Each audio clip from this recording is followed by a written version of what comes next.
and a big kalayaan welcome to everyone at home watching this webinar on whatever device.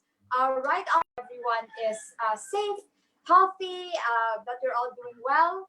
We're ecstatic that you could join us, probably at the expense of your precious Netflix time. But rest assured that we will make it worth your while. My name is Jade Delgado. I'm one of the moderators for today's webinar, and with me is my partner. Hello everyone, I am Yuri Lemana, your moderator as well, and welcome to the third Kalayaan webinar series. I know we are still under the enhanced community quarantine and it is extended up to the 15th of May, no? So Ate Jade, how is the enhanced community quarantine going on there in Manila? So far, so good naman, Yuri. I'm fine din. Everything's okay. Unfortunately, hindi ako nakauwi sa Iloilo before the lockdown. Pero like everyone else, I'm trying to be productive dito sa apartment. I'm safe. I have all the supplies that I need so far, so I can't really complain. Ikaw, Yuri, kamusta ka naman dyan? How's quarantine been treating you? Well, I'm here in Taytay, Rizal with my cousins, and I've been doing my assignments. I'm kidding, I have not done anything at all, but I have watched a lot of Netflix and I've learned Yes, of course. Spanish. I think that makes up that. So that means Good for that you. enhanced community quarantine is going on great with me. So anyway, we are thankful to the Kalayaan Party for organizing this event despite the enhanced community quarantine. The Kabataang Lakas ay Alay sa Bayan is the biggest political party in Lyceum of the Philippines, University Manila, and is hosting this webinar series now on its third episode to discuss relevant issues amidst the public health emergency caused by the novel coronavirus or COVID-19, which has now evolved into a global pandemic. The webinar series has already covered the aspect of mental health, and in today's third Kalayaan webinar series, where our audience come from Luzon, Visayas, and Mindanao, we are going to gain insights from our esteemed speakers. And I say esteemed speakers talaga because these are prominent figures in the media and entertainment industry who are going to talk about the responsible use of social media in face of the global health crisis. Of course, we would not want to forget our partners, organizational partners who helped in realizing this event: Adamson University Student Government, APEC New Manila Student Volunteer Group, Baras Municipal Youth Development Council, Batang Rizal Movement, Bicol University Order of the Blue Feather Society, College of Physical Therapy Student Council, Compartir, Zamboanga City, Coliana National High School Supreme Student Government, International Youth United, JJC Makati or Junior JCs Makati, Malaya Project, National Alliance of Youth Leaders, National Society of Parliamentarians, NU Peer Facilitators, NUSP, Metro Manila, and what are the other organizational partners that we have? Continue the list, we have Pass It On. We have PLM College of Humanities, Arts, and Social Sciences Student Council. We have PLM College of Nursing Student Council, PLM Propaganda, PUP Access, RLAF Training Group Philippines, Sangguniang Kabataan ng Palayan, Seed for Calm, Sustainable Energy and Enterprise Development for Communities Incorporated. We also have Student Council Alliance of the Philippines, Yuri Caloocan Central Student Government. We have Youth Advocates for the Philippines, Youth for Mental Health Coalition. We also have Youth Parliamentarians of Rizal Province, and of course, Youth Strike for Climate PH. We have a very long list of partners, Yuri, and to all our partners, thank you very much for all your support. And Yuri, as you've mentioned, nationwide itong ating audience, right? Yeah. Indeed, we have a lot of partners today. In total, 29 coming from Luzon to Mindanao. So for those who are watching from Mindanao, amping mo dira, and as we say in Tagalog, Cotabato, I hope gaingat kayo dyan. So Ate Jade, what is the flow of our webinar series today? Yes, Yuri, we have quite an interesting, relevant topic for this third leg of the webinar series, as you've also mentioned earlier. It's relevant given the fact that for many people, social media is the main source of not only interaction, but information as well while we are all in quarantine. So this outbreak is really well beyond anything we've ever seen in terms of the activity on social media. During this time of isolation, we've really turned to social media and the internet and other online mechanisms available to us to feel some sort of, I guess, connectivity, you may say, with others in the community. Our topic for this webinar is on citizen journalism, responsible use of social media, as you all may know. But just to give you lang a sneak peek kung ano yung i-discuss natin today, yung flow of our conversation, we will be discussing the status quo of social media in the Philippines. We're going to hear stories on the power and role of online media in these interesting times, as my college professor would describe it. And we're also going to dabble on misinformation. Furthermore, and I think this is one of the most interesting things, no? We're going to touch on how online media will weave its way when we transition sa tinatawag natin na post-pandemic new normal, as it is dubbed. So we will not only stick to talking about online media in the present, but also true to the kalayaan mindset, no, di ba, Yuri? We will also try to discuss the future, the certain, maybe uncertain future of social media. So it will surely be a very insightful discussion, and I'm sure we're going to learn in a very non-boring way, but also very substantial, especially with the set of speakers that we have, which you, Yuri, will introduce. Yeah, we will no longer go around the bush. Let me introduce to you our speakers. First, we have Chino Liu, a content creator and a digital marketing expert. We know her for being the ever funny Tita Chrissy at Chino. Hello, Tita Chrissy. Hello, Hi. hi. Welcome. Hi, everyone. And to those who's watching this video, thank you so much for spending your time para makinig kahit we are all in the midst of this quarantine. Yes. Next, we have Mr. Migs Bustos, a host at ABS-CBN News and sportscaster at ABS-CBN Sports. Hello, Sir Migs. Welcome po. Hello. Welcome, Sir Migs. Hello, Chino. And sa lahat po ng nanonood ngayon, good afternoon. I hope everybody's staying safe and healthy. Yes, thank you, Sir Migs. Now, finally, we have DJ Jhai Ho, TV host, a radio DJ, and celebrity, but most importantly, an alumnus of Lyceum of the Philippines, University, Manila, and of the Kalayaan Party, who run under Kalayaan and elected in the position of Vice President for External Affairs of the College of Arts and Sciences Student Government, back when he was still a college student. Ayan. Jhai Ho.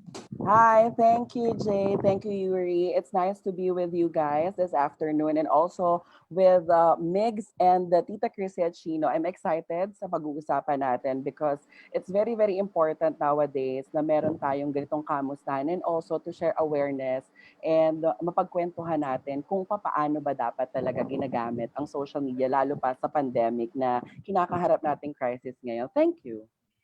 Right. Thank you po to all our speakers and welcome. We extend to you all a virtual handshake, or in this case, I guess, a virtual wave. Thank you for joining us. For our viewers, please feel free to comment and post questions as we move along with our discussion. So at this point, our speakers are ready. For sure, our viewers are ready. Yuri, I'm sure 100% you are ready. So let's get started, I guess. We're going to begin with a little bit lang po of a context setting, no? Para lang we have a good foundation for our discussion today. So before you, our speakers, discuss your specific topics, I'd like to start off by asking if you could maybe give your input on the current status or role of online media in terms of the ECQ and I guess the pandemic in general, especially here in the Philippines. So what role does it play? Where are we in terms of that? So anyone would like to answer first? Sige, ako. Yes, Pastor Mix. Kasi eto na, ang formal-formal kasi natin. So parang sabi ko, sige na nga, mamaya na chika. Yes, Sir Mix. Okay, sige. I think yung role ng online media, ito yung pinaka-priority ng lahat ngayon. Ito yung number one. Ito yung lahat nating aasahan. Kasi for context lang, di ba, yung traditional media, it's TV, radio, and print. Pero ngayon, nagbabago na yung landscape ng journalism. Nagbabago na yung landscape where we get our information. At least from my understanding sa newsroom, is ang patakaran is online goes first. Online comes first. So kapag may nag-viral, kapag meron nang na-post na picture ni ganito, ni ganyan, usually, yun yung nauuna dahil ang TV, may scheduled times yan. Di ba? So kapag nakuha na siya sa online, automatic pinipick up na siya ng mainstream media. So ngayon marami tayong mga nababalitaan, marami tayong mga nakukuhang information. Uso nga yung word na fake news. So ngayon, it is our responsibility to vet those information from legitimate sources. Automatic. Kapag mag-check ka ng Twitter, Facebook, Instagram, yung may verified marker, yung may blue check, much as we follow our personalities who are verified, ganun din sa news na yun lang po ang susundan natin. And maraming mga cases ngayon or marami tayong mga pinagdadaanan ngayon na I think we're more than 5 weeks into the ECQ na hanggang kailan ba to? Lahat tayo may anxiety, lahat tayo meron tayong mga pinagdadaanan. And ngayon I think it is very appropriate to choose our battles. Kung pwedeng to shut out, to compartmentalize the stress, and kung pwede tayong maging positive. I mean, it's easier said than done. Pero kung i-consume natin yung mga pakalat-kalat na fake news, finorward di ganito, finorward di ganyan, minsan unnecessary stress eh. So, ako personally, I take it to mind na minsan ka, sinashut out ko na lang yung sarili ko from the news. Totoo yun, kasi kapag manood lang ako ng news, madedepress lang ako eh. So, I mean, that's just from a personal opinion. Pero I think the way we source news first is we should know first that it is legitimate and then we can act moving forward. Alright. Right. Truly, no, sir, very interesting talaga yung dynamics ng social media when it comes to play. Jai, would you like to comment? Ako, agree ako sa sinabi ni Migs kasi syempre tayo na mga nag-uusap-usap dito ngayon ay nasa industriya kung saan tayo ay nagbabalita.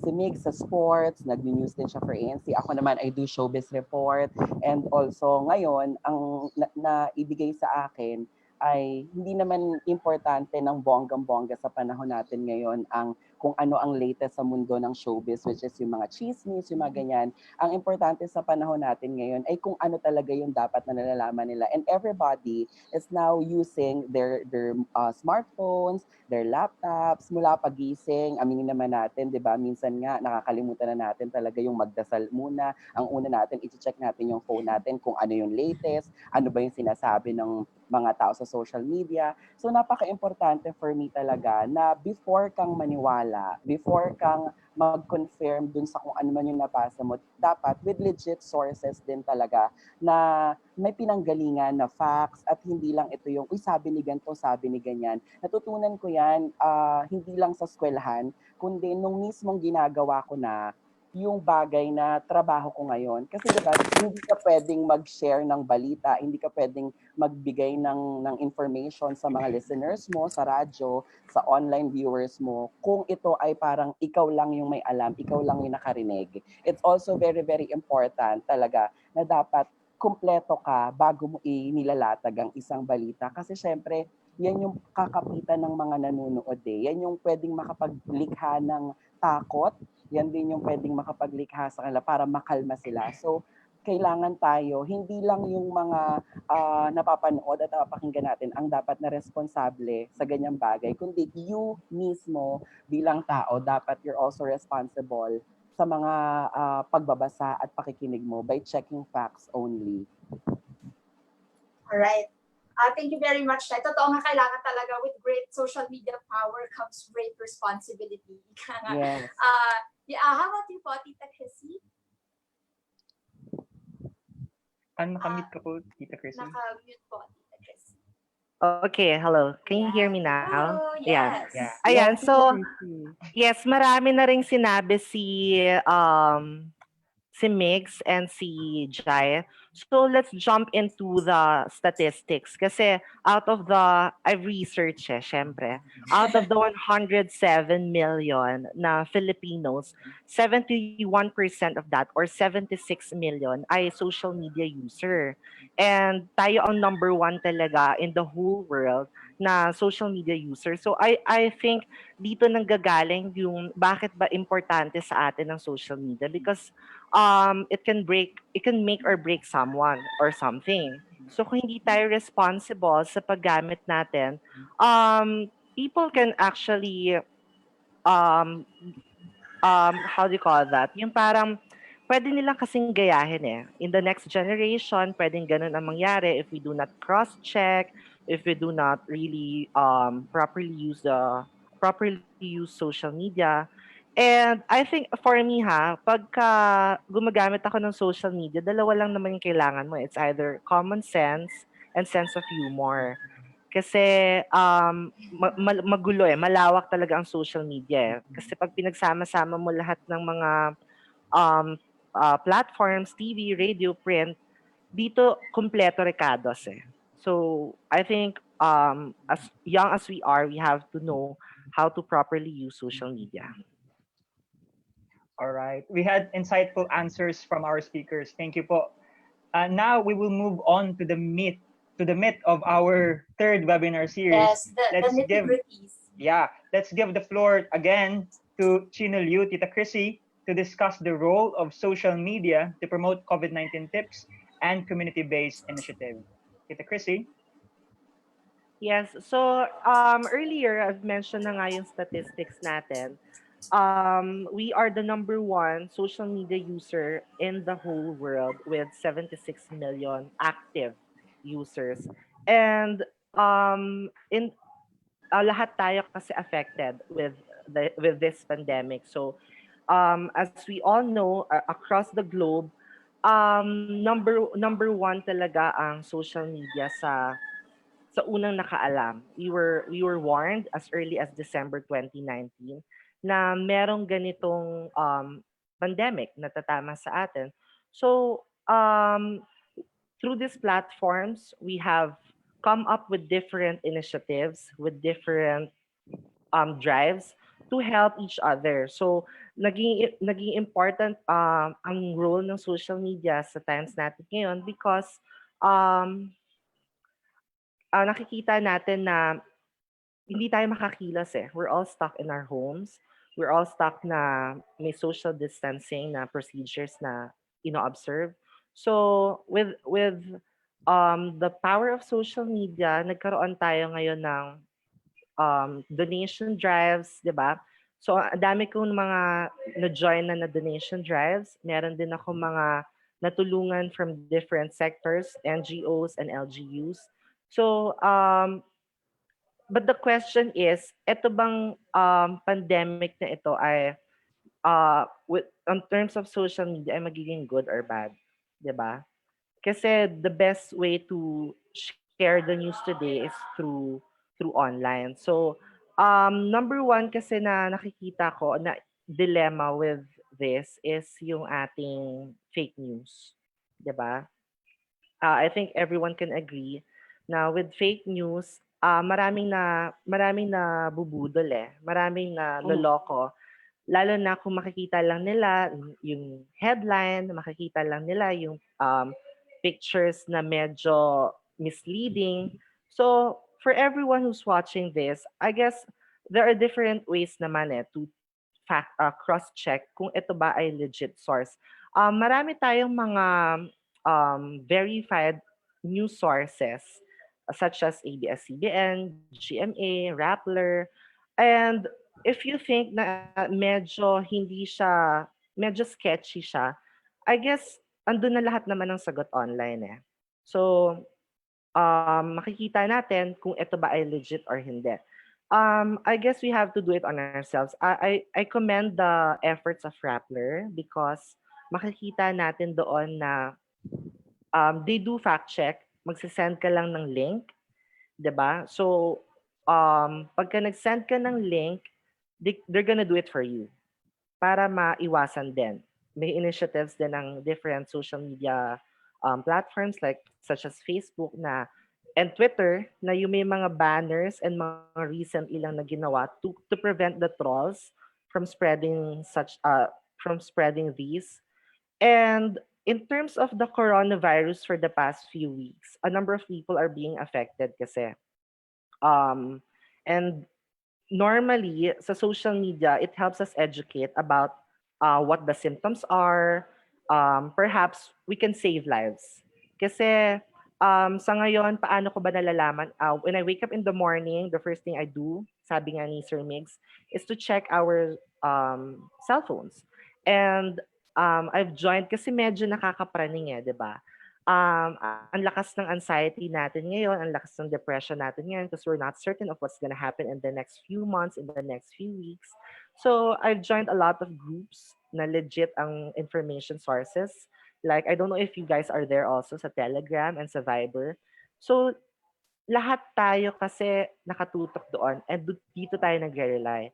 So, this is the only platform na which is very powerful. So, I think we have to take care of it and we have to use it responsibly. Also, we have social distancing. Meron din kasi akong narinig na term na social media distancing. If you are bombarded with different information, parang nagkakaroon na tayo ng information overload. I guess it's better din naman if we take care of our mental health. Kasi it really is one of the factors kung bakit naaapektuhan talaga yung health ng isang tao. So, why not take a break, take a social media break for how many days or weeks para medyo ma-clear yung ating mga isip with that. I'm gonna check kung ano ka na lahat. Yes, Jade. Bago daw ang lahat, isang sigaw naman muna daw ng, oh! Denton! Ingrid! Oh! Ganon. Naloka na yung mga ano. I'm so sorry na namatay yung phone ko. Pero go ahead, Jade. Well, I'll look for my copy. Ayan, thank you very much po, Tita Chrissy. Very interesting po yung mga points na na-raise niya. Very valid po lahat. One is yung ang dami nga po talagang initiatives ngayon ng different organization, even ng mga individuals, na very proactive naman yung mga response ng different groups na to. I think one of the points talaga na pick up ko sa iyo is yung effect din talaga pag mali yung information. No? Meron akong din nabasa na pag mali yung information, mas parang kasing lala din siya ng virus. Kumbaga, so, I guess, Yuri, would you like to ask a few questions then, kay Tita Chrissy on her points? Yes, Tita Chrissy, quick question lang po. We are seeing how, TV personalities and social media influencers have been active in providing aid and conducting donation drives, either for medical supplies or for relief operations, which supplement government responsibility. But what are your insights regarding how does it, what's the sort of overarching model for a community-based initiative such as this in this time of crisis? Yeah. Hello. Okay. Actually, it really is helpful kasi sabi ko nga kanina, we're not allowed to go outside. And ang dali na lang kasi ng initiatives ngayon eh. Sabi ko nga like us vloggers, spearheaded by Benedict Kua, nagtayo kami ng drive to help deliver PPEs sa ating mga frontliners. We also did some research kung sino ba yung mga affected citizens, like yung mga homeless and yung mga low-income earners talaga, such as yung mga mambabalot. And nakita ko yung convenience ng social media kasi aside from bank transfers, meron na rin tayong mga GCash, 'di ba? Meron na rin tayo lahat everything is possible online. Pwede naman pala tayo mabuhay ng ganito lang no. Pero syempre naninibago tayo. Deliveries, home deliveries, meron na rin tayo and everything. So I guess malaki talaga ang natutulong nito. Thank you, Tita Yes, Chrissy. yes, indeed. Picking up din po on your point kanina, no, on like the importance of the use of social media in terms of like educating the public on yung mga tips, kung saan pwedeng magpa-test. Media will evolve ba with this outbreak? Marami tayong natututunan of its use, di ba? And there's currently a lot of good information then on social distancing and self-quarantine. So, para po sa inyo, how important is it? Kasi iba-iba yung mga organizations na nagbibigay ng tips eh. How important is it for this information to be standardized? Especially on the local level as a way then of ensuring na accurate talaga yung mga tips and yung mga information na ito na that's being disseminated. Syempre, I think we have to we have to check if the sources are verified, 'di ba? If makikita naman natin kasi minsan nagpapakalat lang din kasi sila ng mga so-called tips, pero ang nagiging results ay fear among the people eh. So, I guess we really have to check. Meron everything now, aside from personalities, you also have Facebook pages for offices. So DOH is very active on Facebook. They post timely updates from time to time. Meron silang mga updates and information on how to fight this pandemic, this virus. And makikita natin na these are legitimate sources. Kung i-share natin, I don't get nga some social media users, why do we have to copy-paste it? If you can share directly the source of the link para to avoid confusion, to avoid panic sa mga users of social media.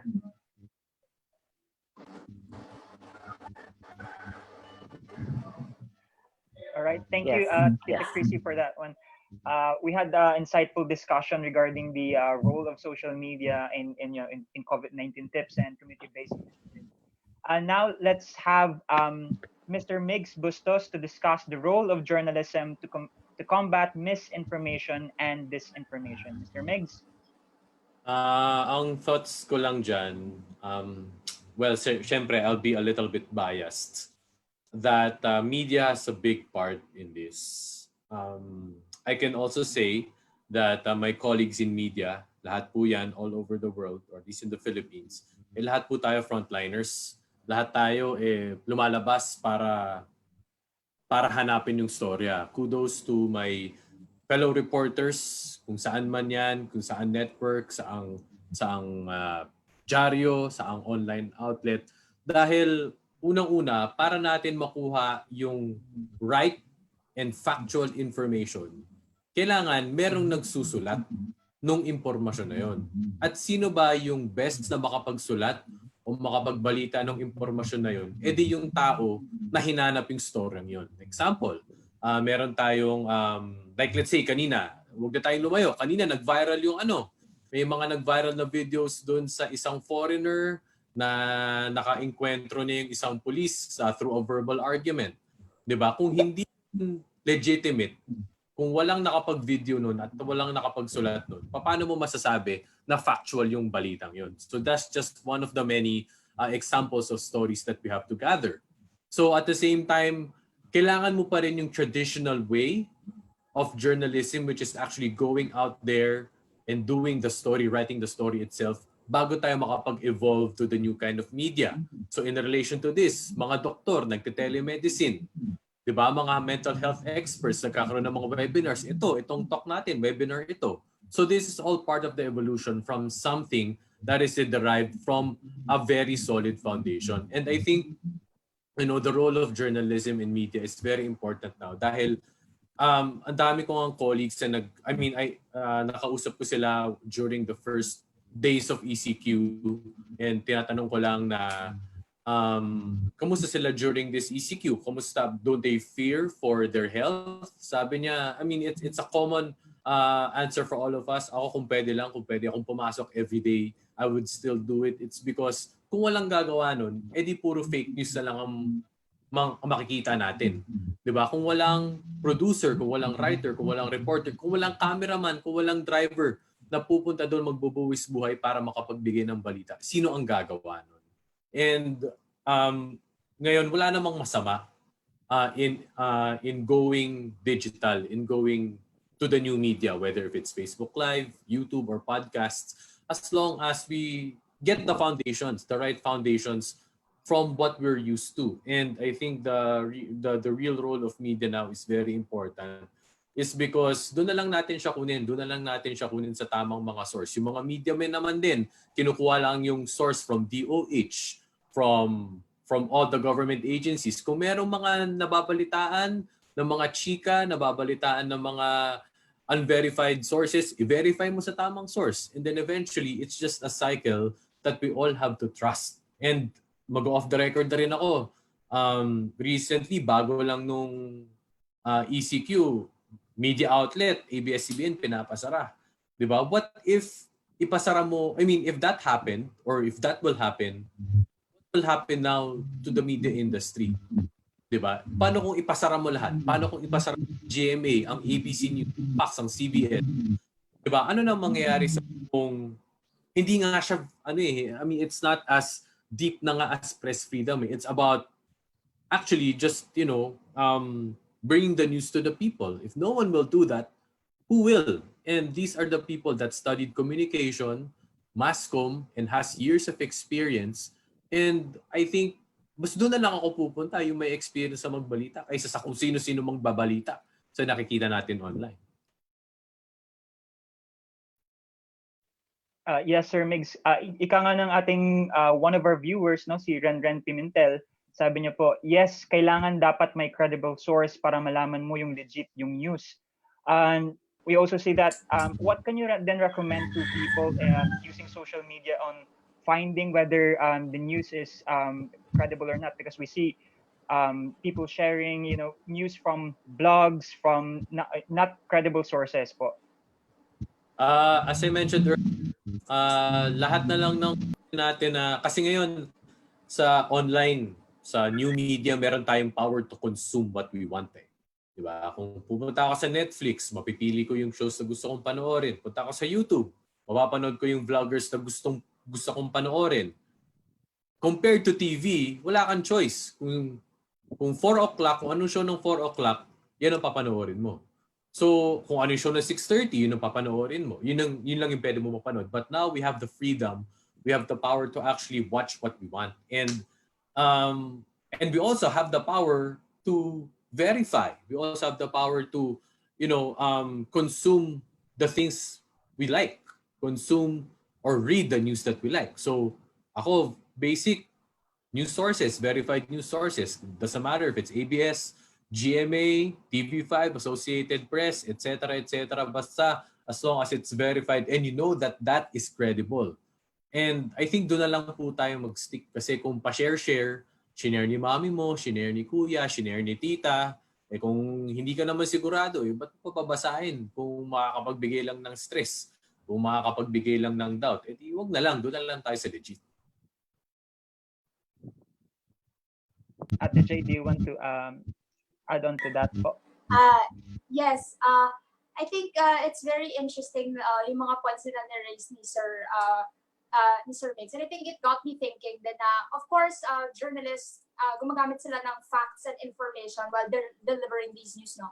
And I think the interesting dynamics naman sa bagong context na to with the outbreak and everything is grabe po yung barrage ng information, ng data, ng statistics na ang hirap na talagang mag-keep up sa number of cases and stuff like that. So, personally, sir, ikaw po, how do you keep up with the latest information? And I guess you could give tips then to our audience as well kung how they can remain updated sa mga information na nakukuha nila.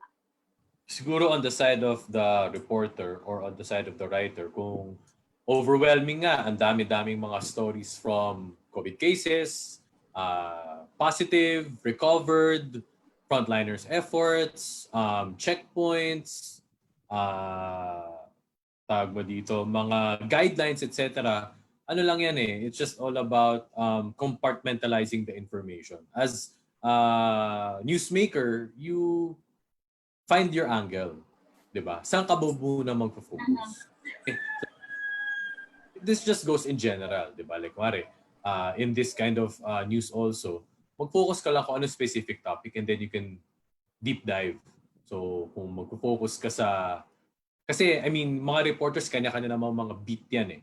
So may mga transportation beat, di ba, on how transportation is affecting lives in Metro Manila. So traffic, MMDA, trains, buses, etc. Meron ding nakatoka sa DOH, di ba? So meron ding nakatoka sa Malacanang kay President Duterte. So kanya-kanyang beat yan na kung paano ka mag-deep dive doon sa specific topic lang na kailangan mong sulatin or kailangan mong ibalita. So tips, So tips pala on this kind of matter, following up to that, is besides from following news agencies, etc., you can also follow the reporters, the newsmakers. Kasi more or less malalaman mo naman kung ano yung topic na kailangan nilang mga binabalita. Example, sa ABS News, si Jackie Manabat, ang toka niya talaga, ang beat niya talaga is transportation. So if you want to know more on paano ba ako makakarating sa bahay ko, may checkpoint dito. Baka meron siyang information na ganon. Or if you want to know about President's health or the interagency task force, we have reporters like sila Mike Nabalio, sila Pia Gutierrez. Examples lang yan ng names ng reporters. So at least you would know what topic or more or less what kind of information you would like to know more about. All right. Thank you, Sir Migs, for that. Thank you very much, sir. Yes, sir. I think I appreciate you've emphasized talaga yung role po ng journalists at this in these very interesting times. And I guess please know that your efforts are very much acknowledged and appreciated by everyone. Yuri? Yes po. And now let's move on to our last speaker to talk about the essence of social media to empower the Filipino amidst the global crisis. We have DJ Jhai Ho. Yes. Thank you, Yuri. Grabe, alam mo, nakikinig ako kay Tita Chrissy tsaka kay Migs. Oo, sobra ako natutuwa kasi I myself, nagkakaroon din ako ng knowledge coming from different alam mo yon pinanggagalingan. So ngayon ako, sa topic na na-assign for me dito sa ating webinar, ay pag-uusapan natin dito yung essence of social media, papaano ito nakaka-empower sa mga tao amidst of the pandemic COVID-19. Unang-una gusto ko munang i-commend ang organization which I am belong now, ang Star Cinema, because they created a show called Rise and Shine Live. So it's a service initiative program, and I believe isa sa dahilan kung bakit siguro ako tinap din ng organization na ito para mapasama dito ay nakita nila yung mga webisodes namin, MWF, every 12 noon. So we started the Rise and Shine Live April 6.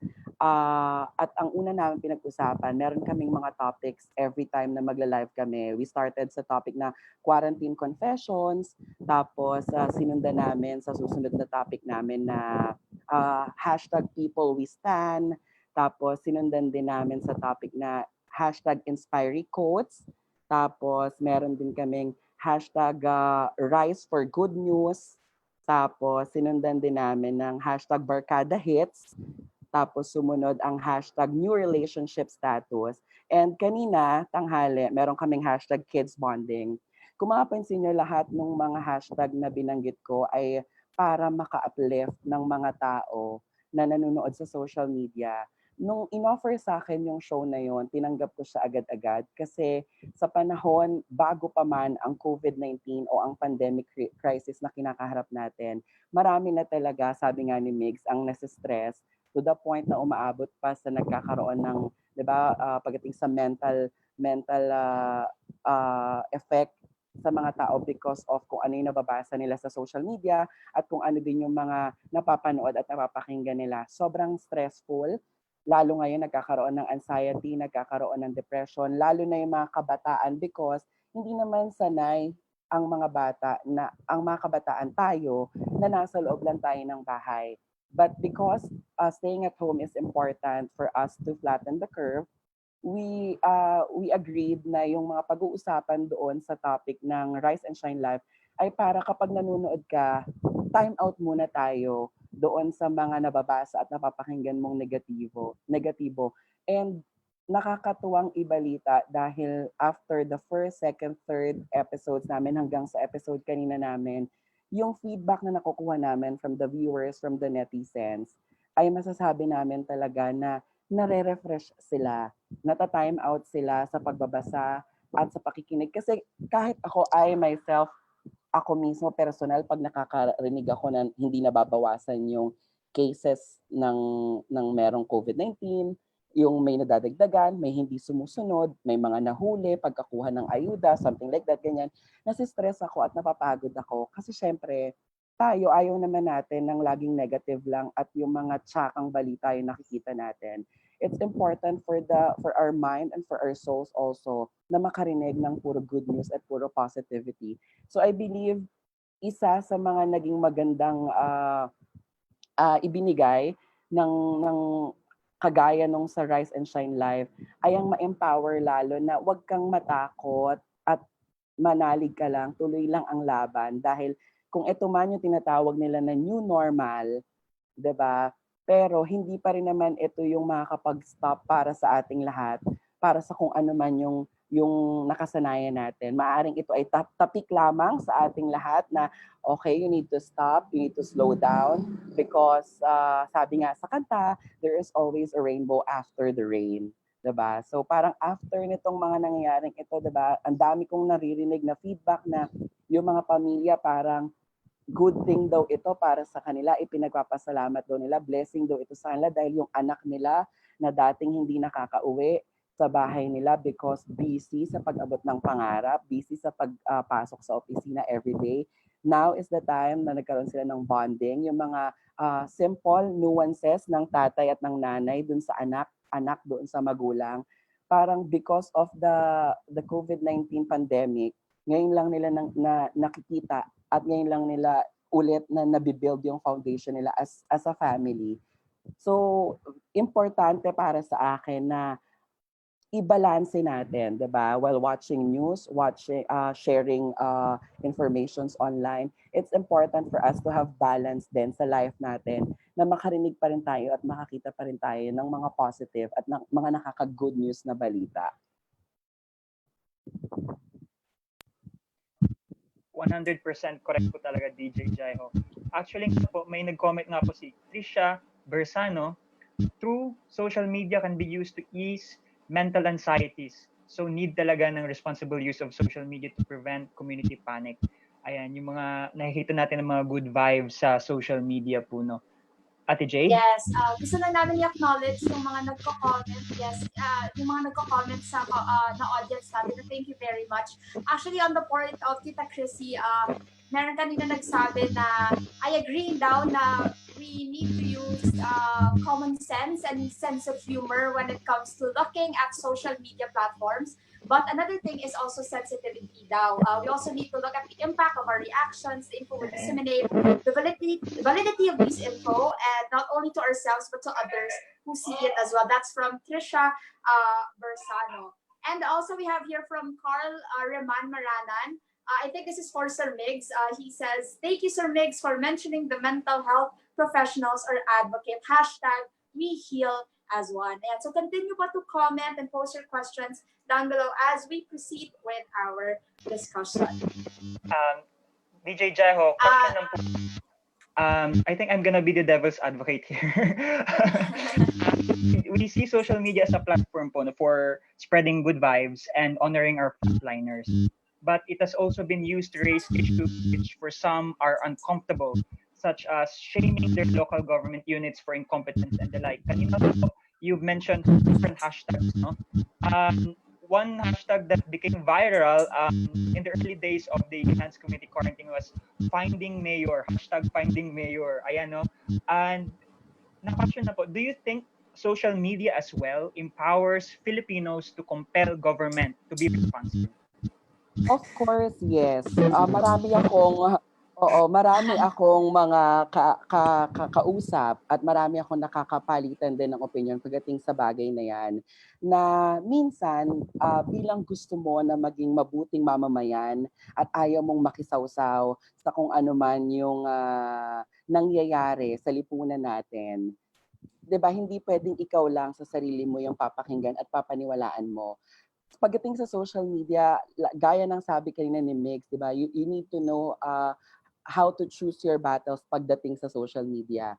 So para sa akin, humihingi ako sa kanila ng suhestyon kung bakit ginagamit nila yung platform ng kanilang Facebook, ng kanilang Twitter para maging boses doon patungkol sa ating gobyerno. Ilan sa maraming sagot na nakuha ko mula sa mga nakausap ko ay kung hindi daw mag-iingay at kung hindi daw ito sasabihin ng nakararami, ito daw ay maaaring ipasawalang bahala at hindi pakinggan. So, nung narinig ko yung mga linya na sinabi na yon, nasabi ko na sa parte at sa konteksto na para ikaw ay mapakinggan, sa parte at sa konteksto na para ikaw ay bigyan ng dulog at marinig din yung hinaing mo, importante na ginagamit ang social media. But we always need to remember using our social media every time we post on our Facebook or sa Twitter natin, sa Instagram natin. Always remember, paulit-ulit naman nating sinasabi, 'di ba, na we need to think before we click. 'Di ba? Kasi minsan kapag ka nakakalimutan mo at kapag ka emosyon mo ang pinairal mo at ang galit mo, nakakalimutan mo ring makinig sa kung ano ba talaga yung tama at kung ano ba talaga dapat yung sasabihin mo lang. Kasi kapag galit tayo at kapag nasa emosyon kasi tayo, nasa peak of emotion tayo na parang may gusto tayong iparating talaga, nakakalimutan natin minsan ang pagiging sensitive sa kapwa natin at doon sa ibang mga tao. Hindi dahil gusto kong magbait-baitan ngayon, kasi bilang tao din naman talaga na halimbawa ako, taxpayer ako, 'di ba? Hindi naman sa pag-aano, pero hindi ako nag-post ever sa social media ko saying na ako taxpayer ako pero bakit hindi ako nakatanggap ng ayuda, hindi ako nakatanggap ng relief galing kay mayor. 'Di ba? You need to always be the bigger picture doon sa mga ganong bagay, kasi naisip ko na magpasalamat na lang ako, maging thankful na lang ako kasi ako ay mayroon, ako ay may naitabi sa panahon na lahat naman tayo ay hindi naging handa para sa bagay na nangyayari sa atin ngayon. So ito ay magiging lesson para sa nakararami na nung bata tayo, sinasabi pa ulit-ulit na pag may trabaho ka, huwag kang one day millionaire, mag-ipon ka, magtabi ka para pagdating ng panahon, meron kang madudukot. So ako, hindi na ako nag-post na finding mayor. Kasi 'di ba, isipin mo parang sa laki ng kinasasakupan ng isang mayor, councilor at ganyan, ako nananalig at naniniwala pa rin ako. Yung hope ko nandoon pa rin na yung mga taong iniluklok natin na nandiyan sa panahon ngayon, hindi ko nila lahat, baka meron talaga, no? Hindi naman nila gusto ding makawawa yung mga taong kinasasakupan nila. So siguro kailangan din natin bilang tao na mag-sacrifice. Kailangan din nating mag-antay. Kailangan din natin na wag laging magmadali. Hindi yung kapag may gusto tayo, agad dapat nasa harap na natin. It's also important for us na mag-isip din. Pero kapag ka paulit-ulit na nawala ka talaga nakukuha, siguro hindi mo masisisi nag-post online na nagra-rants na about the government, nagsasabi na sila ng hindi maganda about the government. Naiintindihan ko both sides pagdating sa bagay na yan.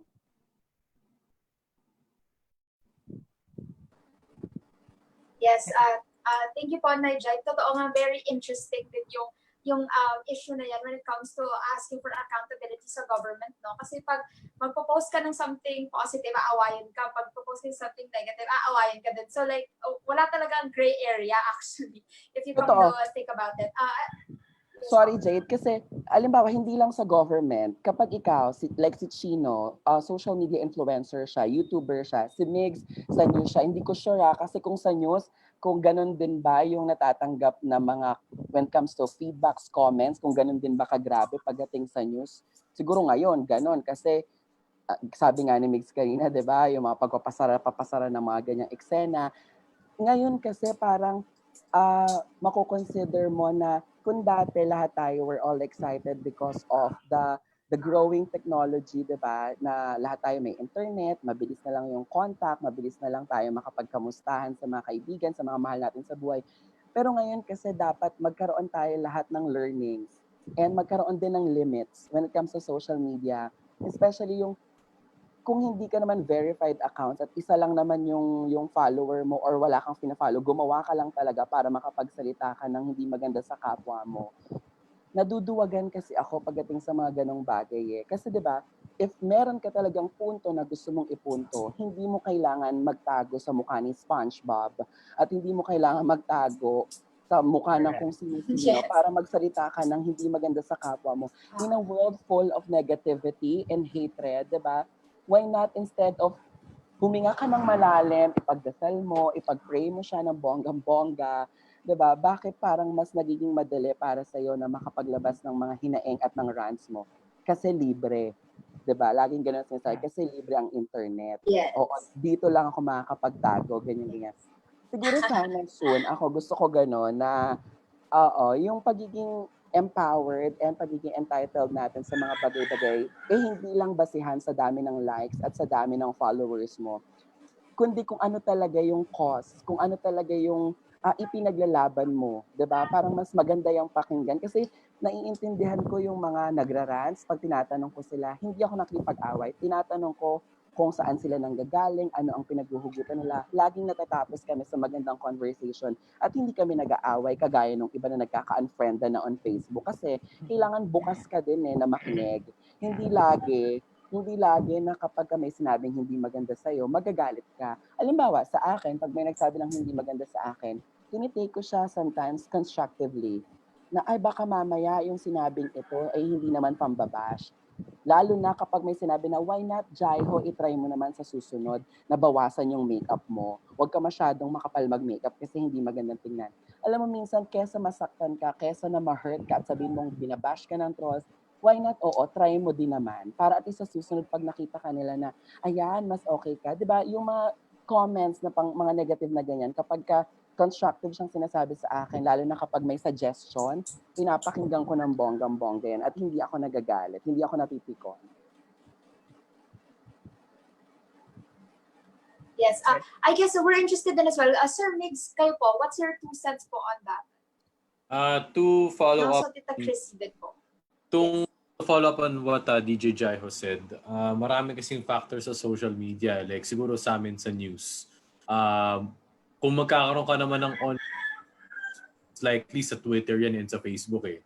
Siguro number 1, minsan pag nagkakamali, tao lang naman din yung nagdala ng mga social media accounts, makikita mo doon maraming mga mambabash, maraming mga magto-troll, pero nakakatawa din pag tingnan mo yung comment section, yung mga trolls na isa isa't isa. 'Di ba? So parang ang perspective ko lang diyan is like if you have wala naman akong trolls masyado or wala pero siguro if magkaroon man, it's just noise. 'Di ba? At the same time, ganun din si finding mayor, etc. Kung tayo mambabash sa ganitong government official, nandun ba tayo? Do we actually empathize with the situation? Tayo ba i-mayor din? Paano kung tayo napunta dun sa posisyon na yun? Alam ba natin kung ano yung gagawin natin? Right. Same thing when now as our jobs, like let's say for DJ Jhai Ho, for Tita Chrissy, for their vlogs and for their platforms at the same time kami, kung magkamali kami, kung mambash kayo, walang problema. Pero ang akin, kaya ako sinasabing noise kasi nandito ba kayo sa posisyon namin to actually know what's going on? And Exactly. kung may magsabi na kung may mag-comment man sa'yo, pwedeng constructive. Pwedeng, sige, subukan ko nga next time. Kasi at the end of the day, we are serving our viewers. And yung ganitong behavior sa social media, yung violent nature sa social media, hindi lang naman yan nag-start sa COVID That has been the nature of social media ever since. Number 1, pag may nag-viral video, kapag may nag-amok, kapag may nanigaw, kapag may nanapak, usually it is the uploader. 'Di ba? Saka na naman nagsisimula yun Itong si uploader, ano ba ang purpose mo? 'Di ba? Purpose mo bang magbigay ng awareness? O purpose mong pahiyain yung tao? Or purpose mong makasakit ng tao, makasakit ang damdamin ng tao? Maraming mga naging victim sa viral video na nasira ang buhay. 'Di ba? I mean, from the beginning of time since nauso ang Facebook and smartphones. So, ngayon, we should be responsible kapag ako ba, ito pa ang gagawin ko, ano ba ang makaka-apekto nito sa buhay ng isang tao na nandun sa content na yun. It's just one of the many examples that we see on social media now. And I think lang before we click, we think everything else. Kung tayo ay makikipag-engage sa social media, pag unfriend, for me personally, choice mo na lang yan. Diba? Pero ako personally, hindi ako nakiki-engage. Siguro rin sa trabaho ko sa news, automatic default na objective kami. Two sides of the story parati. Kaya parang wala naman kaming talagang choice kundi manahimik. And mabuti na rin kasi at least hindi ako nasistress. Kung meron mga ganyan-ganyan, hayaan mo. Kumbaga, parang I think din ngayon, to last point to that is maybe we're all succumbed. Kinain na tayo ng sistema. Lahat tayo. Whether bata, college, yapi, High school, etc. Lahat tayo, consume na tayo ng smartphone natin. Totoo yan. And ngayon nga, realizations of COVID is madami mga good vibe stories sa sinabi ni DJ Jhai Ho na nakakapag-bonding ang pamilya, you get to spend more time together with your loved ones, and maybe this is the best time to go back to basics. And ngayon, if wala lang tayong magandang titingnan o makakonsume sa social media, wag na lang. Ano na lang tayo, back to basics na lang tayo and just choose on what makes us happy.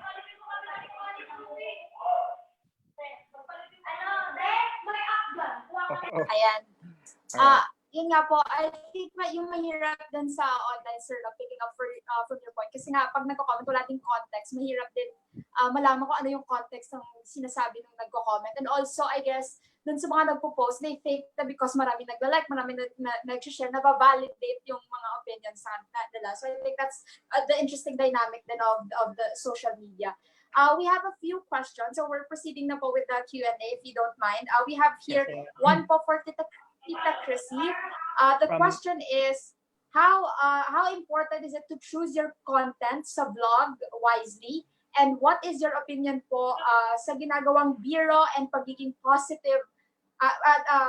Ginagawang biro na pagiging positive sa COVID. Do you consider it as entertainment? Pag nagbibiro daw po na positive sila sa COVID. Okay, syempre it is very, very important talaga for us vloggers, lalo na maingay sila dito, diba? Very important. Ewan ko ba kung bakit sila Tita Chris, i-shout mo muna sila. I-shout mo sila. Sabi mo, V, mabilisan lang. Ang tagal. Mag-shoutout ka daw.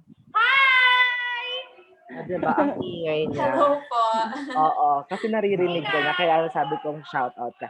Anyway, it's very important talaga to choose our contents wisely kasi sabi nga namin, this platform is very powerful. So, may nabasa ko kanina na comment, it's a double-edged sword.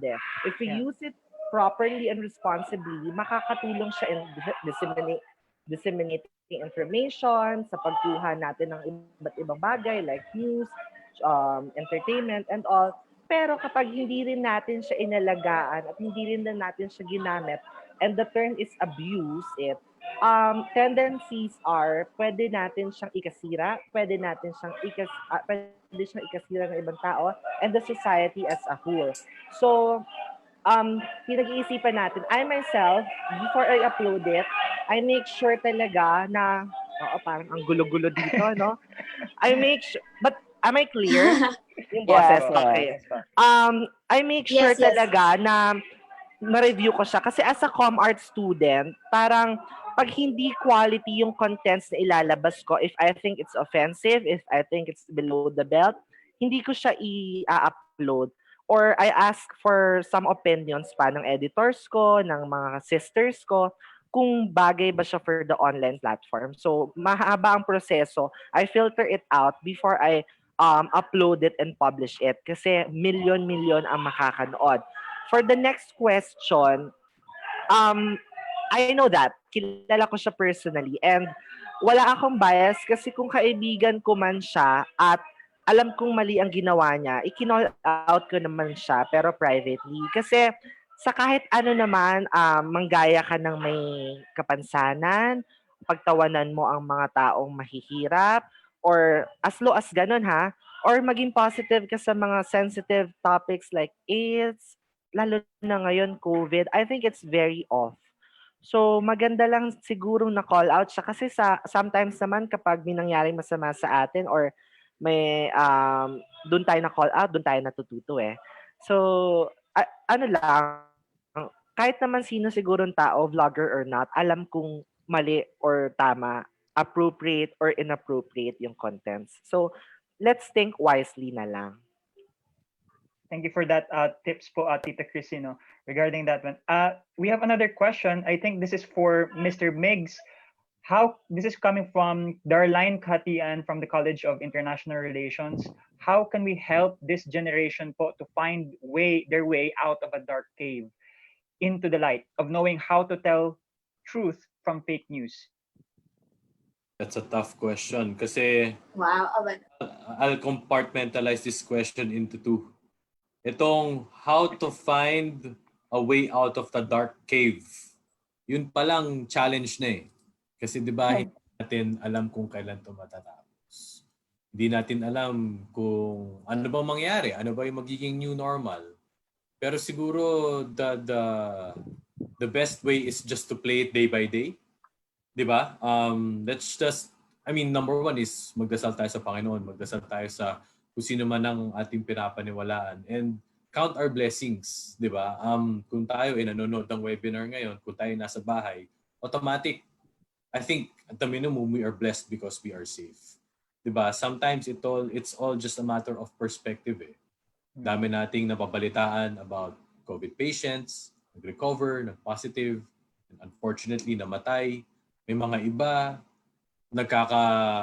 nagkakagulo para makakuha ng ayuda, and let's check ourselves on where we are and just count our blessings from there.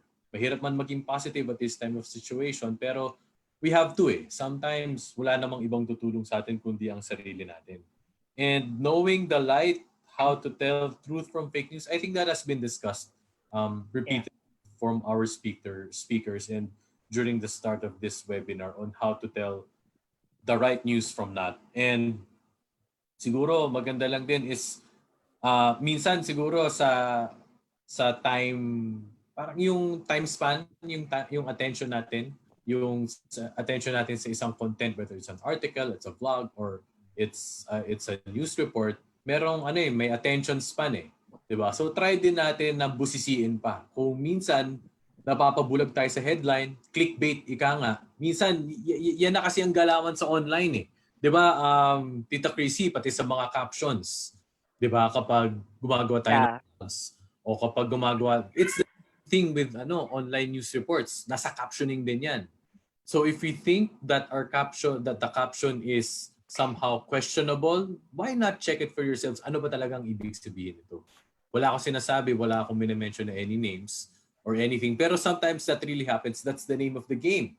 Ngayon, if for TV we have advertisers, for online also meron ding kapalit yan. So meron ding mga sa Google AdSense, nasa advertisers din yan sa web para maklik yung specific content na yon. So ngayon, kung medyo hindi natin alam kung ano siya, basahin natin at intindihin natin kung ano ba yung konteksto ng nilalaman na yun.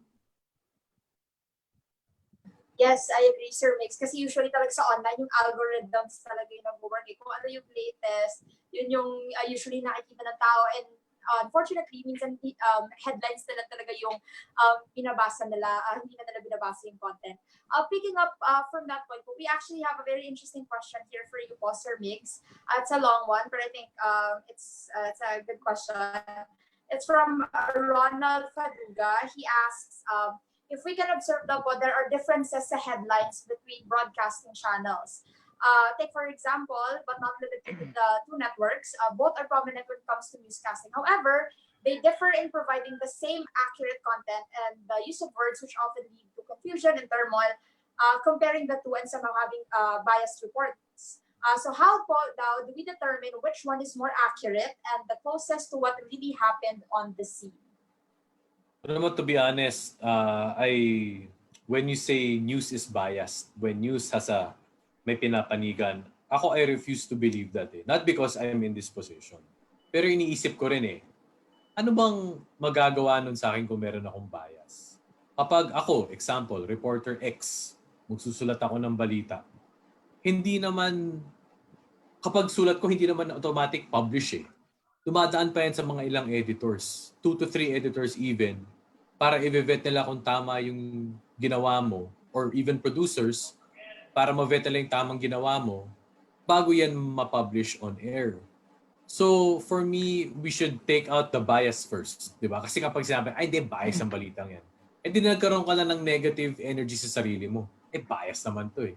Pero what if we take that out and just actually focus kung anong nilalaman? Ngayon, kung nagtataka po tayo kung ano yung tama sa hindi, kung magkaiba man si A at si B, alamin natin kung ano ba yung nilaman ng balitang yon.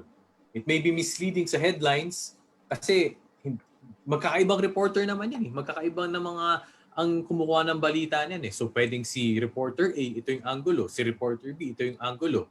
So hindi ibig sabihin, tama si A o mali si B. O mali si A, tama si A. Mali si B, tama si A. So it's just really more of, basahin mo parehas. And then ikaw mag-judge kung ano yung tama o hindi. Yes. Ako, in addition lang, Meg. Jade. Oo. Ako, hindi dahil nagdudunong-dunungan na at hindi dahil kailangan alam mo yung kung ano man, 'di ba? Pero naniniwala ako doon sa sinabi ni Migs talaga na ang tanong, papaano ba nasasabi talaga ng mga nagsasabi through social media na bias ang isang balita? Kasi gaya ng sabi ulit ni Migs kanina na if you are in the shoes of the writer, the reporter, hindi lang yan galing sa isang tao eh. Bago yan ipalabas sa telebisyon, ay ang daming taong pinagdadaanan yan na dapat kumpleto ka ng pinanggalingan kasi doon pa lang sa loob before i-air yan, I believe dahil nakikita ko, dahil ako ay nasa industriya, na lahat ng bagay na inilalabas sa TV, sa social media man, siguro katakot-takot na checking muna yan mula sa mga bago pa dumating sa boss, meron pang mga executive producer, meron pa, ang daming dinadaanan. That's why, hindi naman dahil I am part of the company or kahit saan.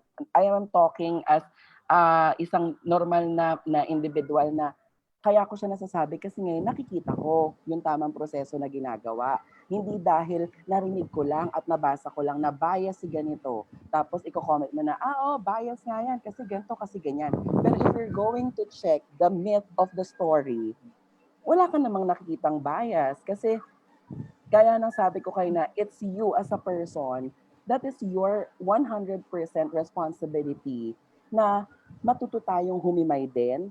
Hindi lang tayo laging nakatanga na nakatingin lang na, yun yung sinabi. Pero ikaw bilang tao, para maging mabuti at matalino kang mamamayan, matuto ka ring makinig, magbasa, at ikaw din mismo, mag-compare ka doon sa sinasabi at sa napapanood mo. Kasi nakaka-unfair talaga, promise. Kapag nakakita ko ng bias yan, may pinapanigan, may kinaganto, may ginaganyan. Tingnan mo yung headline nito, tingnan mo yung headline ni ganyan. Diba? Parang... Talaga, diba?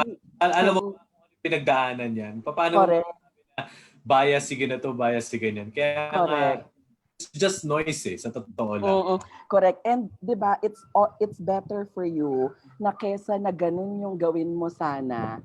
Kung ikaw pala ay may mas alam, instead of why not you suggest, bigay mo sa amin kung ano yung palagay mong tama at kung ano yung talagang alam mo na ikaw ang may alam.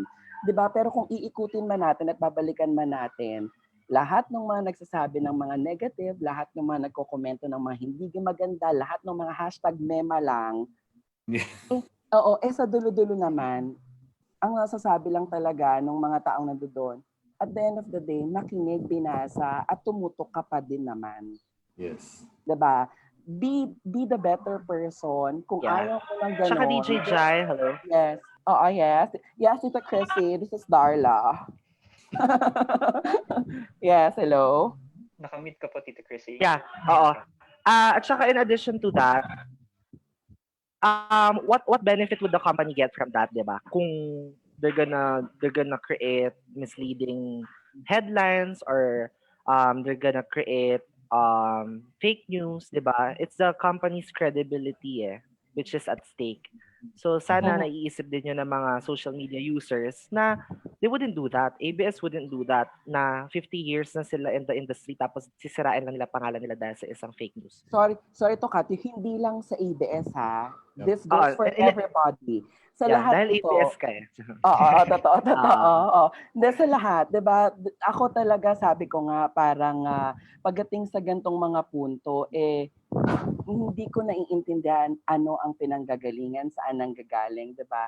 Why not itong topic natin about COVID, about the pandemic? Why not let's use this para at least makapag-isip, makapagmuni-muni tayo kung ano yung mga bagay pala talaga na mas nagiging productive. 'Di ba? Kung ano talaga yung mga bagay para at least mas may makatuturan yung mga ginagawa natin.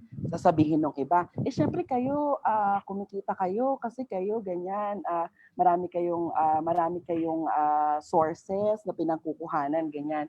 Uulitin ko, bakit? Paano ba nangyari iyon? 'Di ba? Kailangan mong magsipag, kailangan mong maging mabuting tao, kailangan mong patunayan yung sarili mo, kailangan mong ipakita sa lahat that you are worthy sa kung ano man yung meron ka ngayon.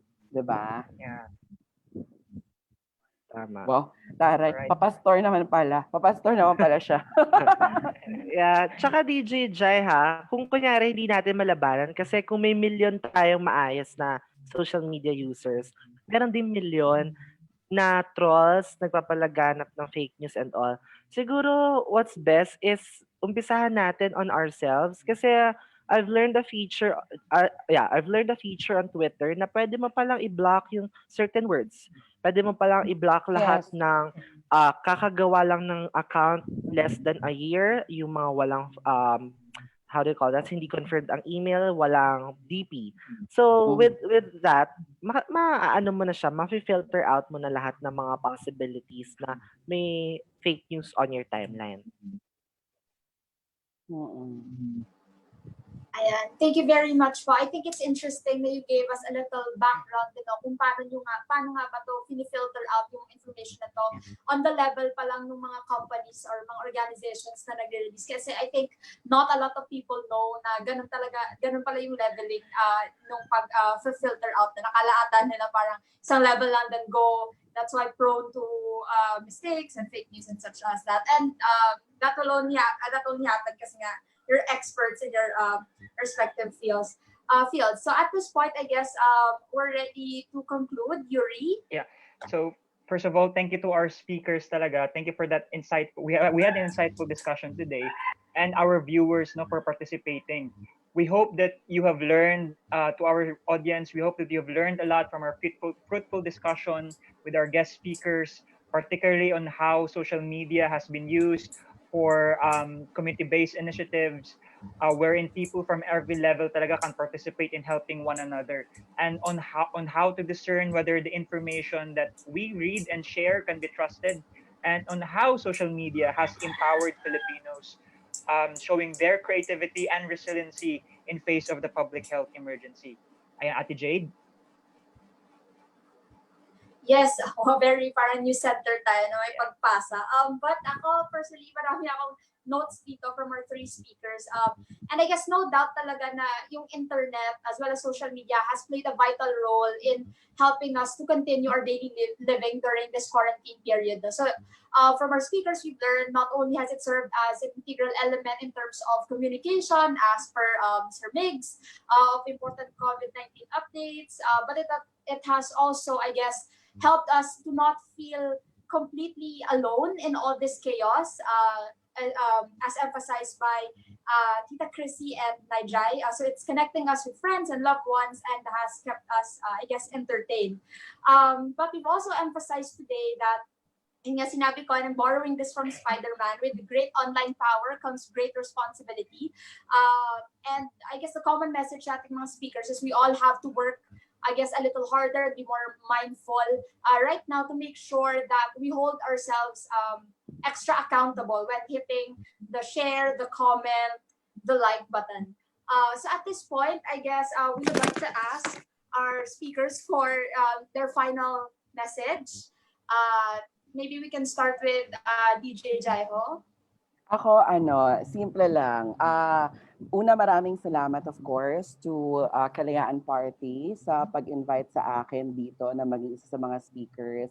And gusto ko lang sabihin sa lahat ng mga, kung ikaw man ay nakatutok, may pinagdadaanan, nadidepress, na-anxiety because of what's happening to the world, na dulot nitong pandemic COVID-19, kapit lang sa Panginoon, magdasal tayo, na ito ay isang araw gigising tayo na wala na at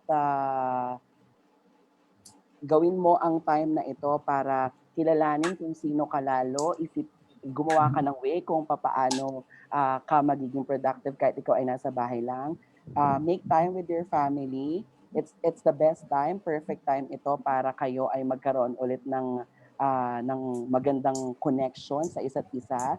O gaya nga nasabi ko kanina, ito ay parang topic lamang sa atin na it's time para mag-slow down din ng very, very life. And also, I am praying for all the frontliners at sa lahat ng mga tao na hindi nakakakain ng tama at nangangailangan ng tulong mula sa mga donations.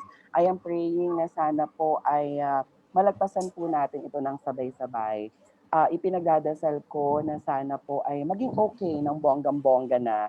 At kung ito man ang new normal, nagawa po natin yakapin kung ano man yung mga naging pagbabago sa atin mula noon pa, sigurado ko na unti-unti mayayakap at magagawa rin po natin mapagtagumpayan kung ano man ang meron tayo ngayon.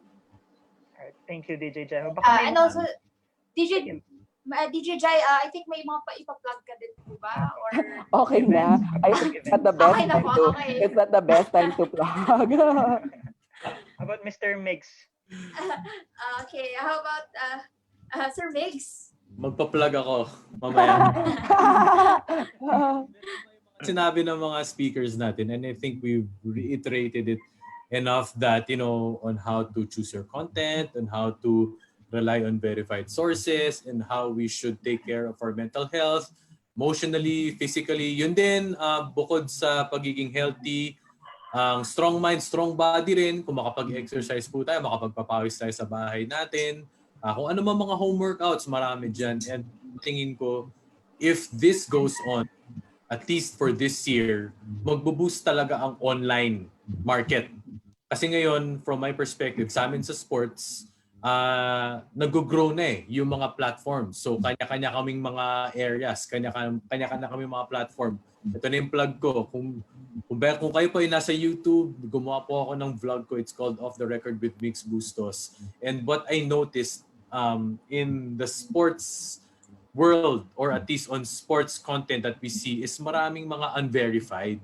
And since I'm one of the news reporters or sportscasters in this position, so why not create a platform where we can get verified information pero online. So we view sports personalities or personalities battling COVID-19, etc.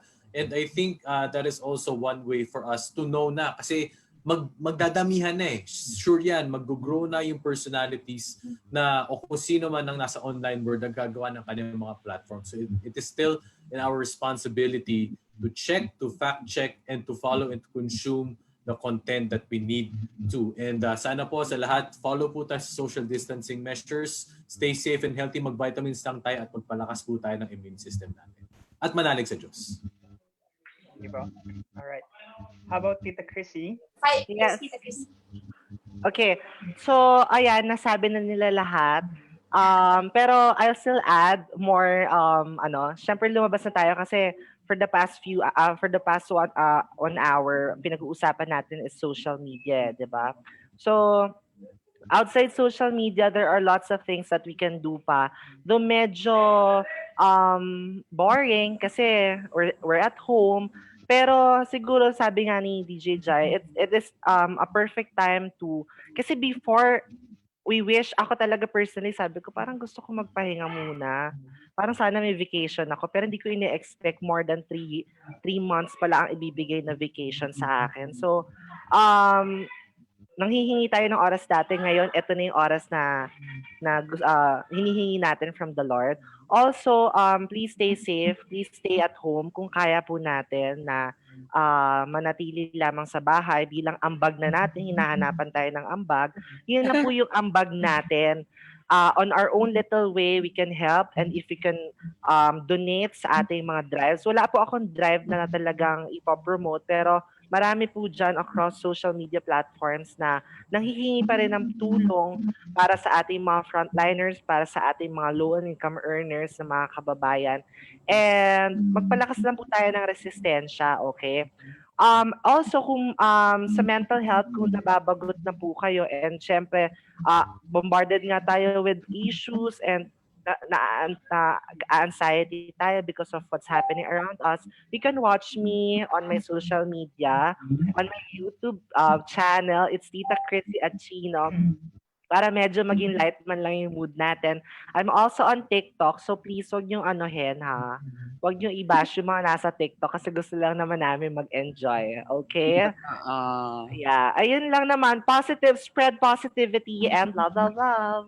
Totoo. Yes, absolutely. Thank you very much po. So, all right, I guess that is a wrap. A list of thanks is now in order. So again, for our immense gratitude to all of our speakers, Tita Chrissy Chino, Mr. Migs Bustos, and DJ Jhai Ho for your time, your input, and your expertise in making this third leg of the webinar very insightful. We want to extend our gratitude as well to those watching for allowing us to take over an hour and a half of your time. Thank you for listening, for asking questions, for giving your comments. And of course, Yuri, we would also like to acknowledge again our partners, right? Yeah, thank you again to our organizational partners. 29 po sila. So, all right. To Adamson University Student Government, APEC New Manila Student Volunteer Group, Baras Municipal Youth Development Council, Batang Rizal Movement, Bicol University Order of the Blue Feather Society, College of Physical Therapy Student Council, Partido, Zamboanga City, Kalayaan National High School Supreme Student Government, International Youth United, JJC Makati, Malaya Project, National Alliance of Youth Leaders, National Society of Parliamentarians, NU Peer Facilitators, NUST Metro Manila, and for the next list po. Yes. Yes, I'm gonna take a breath kasi medyo marami siya. We have Pass It On.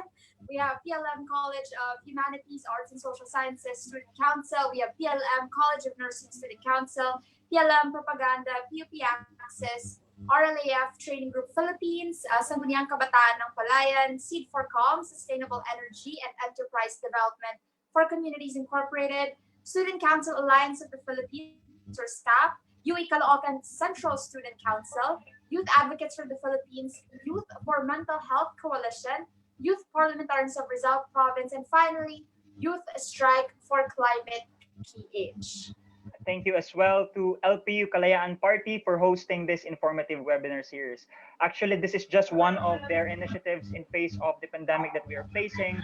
They have conducted various donation drives and partnered with various organizations such as Bangon Pinas, Zero Hunger PH, Team Respire PH, Kapit Mindanao, abutin natin ang hashtag Bawat Sulok ng Mindanao, Kalingap Ambag sa Pag-ahon ng Bayan. And this is really the party that is managed by the kabataan, providing their lakas for the bayan. And can we just take a selfie po? Okay. Sure, quick picture po. Yes, we're taking a selfie. All right. All right. Okay, 1, 2, 3. Okay. All right, thank you At very this much. point, At this point, bibigyan natin sila ng online certificate. Charot. We will send it virtually. Charot lang. This webinar series was actually the third leg, as we've mentioned. So, and it's not the last. For the information of our viewers, a lot of discussions pa, a lot of episodes pa for this series are upcoming. So stay tuned to that. Sa official Facebook page of LPU Kalayaan. Yuri, would you like to end? And this has been provided to you by LPU Kalayaan Party, the Kabataang Lakas ay alay sa bayan, the biggest political party and lyceum of the Philippines, University, Manila. And, all right, wait. And this, with 24 years of keeping the fire and passion for real service, driven by one goal, one voice, and one heart. Because ate, Because we can. Here in Kalayaan, we lead with our voices and serve with our hearts. And we are one. Once again, in behalf of LPU Kalayaan and all our partners, thank you very much to our guests, to our viewers. Stay safe, stay healthy, and stay responsible when using social media. Have a nice day, everyone. Goodbye. bye. Thank you. Bye, love. Thank you, guys. Alright. Pagka natapos yung Mag-shoot ka DJ na. Jhai, Kakaloka. Sorry, ang ingay pala talaga kanina. Nanonood daw yung ate ko. Sabi niya, ba't parang